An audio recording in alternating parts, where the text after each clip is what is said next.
Balsa haciendo un recorrido y ahora vamos a ver las nuevas viviendas que se construyeron gracias a la financiación de la Junta de Galicia, la Cooperación Galega para el Desarrollo.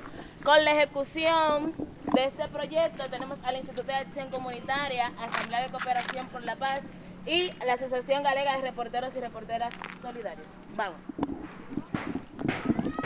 Ahora miren, aquí están unas viviendas y la que ven allá es la que van a terminar de construir gracias a las instituciones. Hoy vamos a estar yendo a una casa llena. Buenas. Buenas. ¿Cómo están? Melangeli vino a hacer entrevista. Dale, Melangeli. ¿Qué se siente vivir en una vivienda nueva?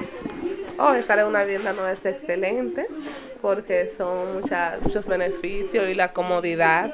Por ejemplo, por si viene como por ejemplo una onda tropical. Ok, entiendo. Sí, claro que es resistente porque la casa tiene plato y además este bloque es una construcción bien resistente.